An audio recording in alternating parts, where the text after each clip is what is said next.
Ladies and gentlemen, this is Coach Bryce. Now, Bryce is a coach at Pomona's Lion Golf Academy, so if you want to take lessons from him, go ahead. He will tell you how to hit it a country mile, and yes, he does hit it a country mile. When I play with him, he's usually passed me by at least 80 yards, sometimes triple digits, but let's be honest, that's not that hard to do anymore, but it's still pretty impressive. I see Bryce every now and then. He comes maybe once every 3 or 4 months for a checkup, and this week we focused a lot on reconnecting his hands to his core while he holds that angle and rotates through. He already hits it a ton. After this, he's going to hit it a ton plus 20. So stay tuned throughout the whole video and we'll see what we worked on. We'll see his practice swing, how we get it done, and we'll break down his changes. But if you do like this content, hit that like and subscribe. Really helps the channel grow. Let us know in the comments how you feel. And thank you for the support of the channel. It really helps educate more students, specifically in K-Flat, South Africa, where we donate 10% of our profits and money from this YouTube channel. But enough of that hogwash. Let's go watch how we can get this man to hit his pitching wedge from 150 yards to 170.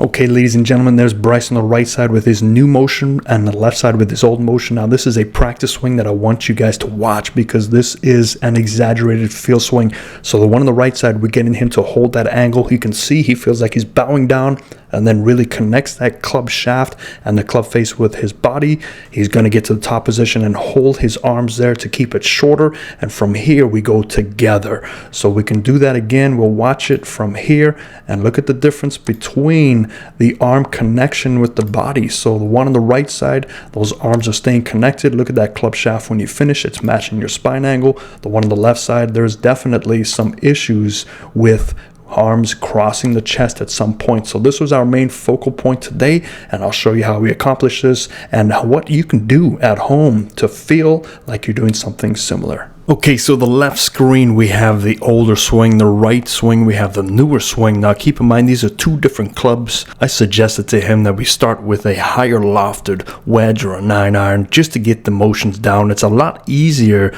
to have swing changes with shorter clubs just because they're more forgiving. So we have the lines up. We have the lower plane line, upper plane line. That yellow line is a spine angle line. That little green line in the back is his back brace line. Now, I know that these are not exactly the same angles, but we'll get the gist of what we're trying to accomplish with this plane work, specifically getting his arms more connected to the turn and allowing that turn to square the club face instead of getting a little disconnected and really releasing too much with the hands and arms. We'll take a look at evidence of this, but take a look at the practice swing that we have to ingrain. So the right side of the screen, you will see a motion where we have to get the complete opposite of what you've been doing.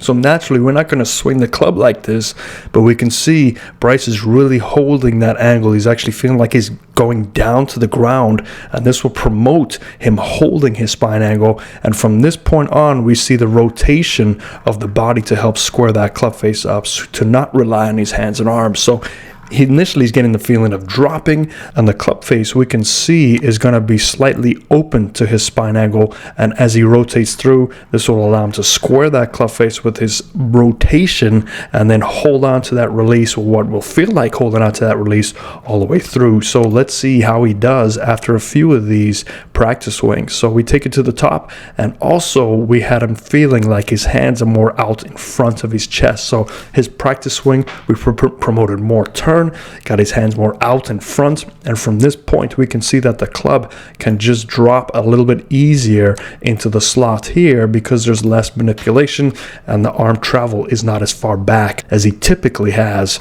Now, if we go to the top of both of these, we can see that the arm does want to get higher than that secondary plane line, which is fine. This is all personal preference as long as you can utilize it correctly. Now, if we do a triangle check here, we can see that the arms are in a similar position. However, the one on the left side has traveled further back behind him, and we can see evidence of this, of where that club shaft is. The one on the right, we can see it pointing straight up in the sky. The one on the left is actually crossed over and starting to point to the target. So we pair these two together. Even if you have the same drop, which he does, the one on the left side has to make up for that extra room. So if we see the triangle check, we're going to draw where that triangle goes straight down, and both are going straight down. Let's see the moves on both of these swings, and we can see that they do want to go down, and then we see that turn of the body. So as we take this position here, we can see now, look at the difference now. No, again, this is a different club. One's a little bit more steeper than the other, but we can see the butt of the club spacing to that downward pull is a lot tighter on the right side, which means it's more connected to the body. Now let's just take a look at the way the club shaft works. The one on the right side where the club is more out in front of the body, but there's still amount of turn, still amount of tilt, everything looks the same. Let's look at the way that club will travel. So we'll take it a couple frames by a couple frames. So there's that frame and there's this frame. Keep going down and we go to the next frame and we go one more frame. And so what do you start to see here is the one on the left side, the arms are working more away from the body. The one on the right side, the arms are getting slightly closer to the body, and we can see a little bit of this with that left arm. Now remember, this is a different length club, so you will see a little bit of this anyway, but what we're key is where are those arms positioned? One of the feelings we had for Bryce is feeling like that club shaft past impact goes low and left around his body, and we can already tell where that club face is. If you take a look at the angle of the face, we'll draw this in Barney purple, we can see in the same position. Look at that club face. The one on the left side is off his right elbow, and it is slightly more open to his spine angle. The one on the right side, that one is more connected to the body rotation. So from here to here, I want you to watch this over and over again. Look at the one on the left side. See how that club falls below the plane line and the arms tend to go up and away from the body, where the one on the right side, the arms are not going up and away from the body. They're starting to connect to the turn, specifically in these two frames. So we take a look here. Look at that right hand really throw that club back around, and we can see that there was a very shallow divot, almost no divot. The one on the right side, obviously this is a wedge, we're going to swing a little steeper, so there will be a divot, but look at that rotation of the body and look at the hands. So these hands are slightly working their way out past impact, and these hands are working their way in. Now this is key, because if you take a look at the spacing between the hands on the right side versus the left side, see how much more spacing there is between the butt of the club and the body versus the butt of the club and body, and this is key past impact. So the feeling of getting your body to turn the club and your hands go lower, what we can see is the exit path. Look at the exit path here, same position. The one on the left side, exit path is much higher. The one on the right side, we can start to see the exit path working around the spine angle. And which one is staying more in posture? The one on the right side. So when you have lower hands, you are connecting the hands to the power source, which for you, ladies and gentlemen, is that X right in the center of your body. Look how much the club face has closed on the left side versus closing on the right side, but not nearly as much, because there's no right hand action to make up for that disconnection. So we still have a closed club face related to that spine angle. If that's the spine angle, you see that toe has gone close to the spine angle, but look at this one. That toe is definitely closing down to the spine angle much quicker. So this shows to me that there is hand and arm disconnection from the power source, and is specifically as we come on through, we can see now if we try and match up spine angles where the club shaft meets it. So it's probably in between these two frames. It's about the closest we can get it.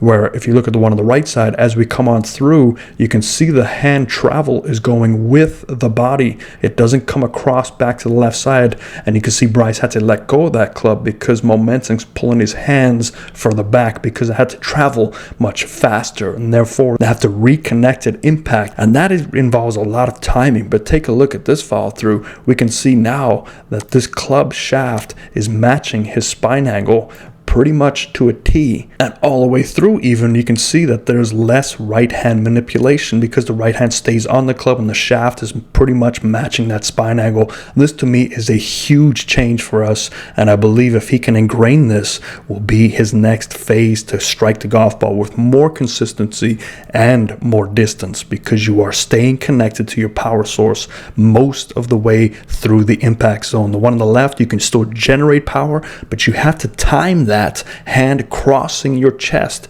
in that split second to hit the golf ball pretty well. Now Bryce is very talented. He hits thousands of golf balls a week, so he can get away with the guy on the left side.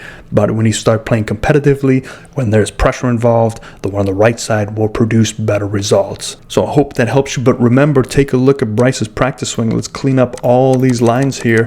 What we're going to look at is, again, the exaggerated motion. So for him to get that feeling, look how much he has to go down, get that club to stay connected to the spine angle, and then rotate together. So this is nowhere near what his real swing is, but this is feel versus real. You have to put yourself in exaggerated positions in order to strike the golf ball correctly. So let's watch this in real time.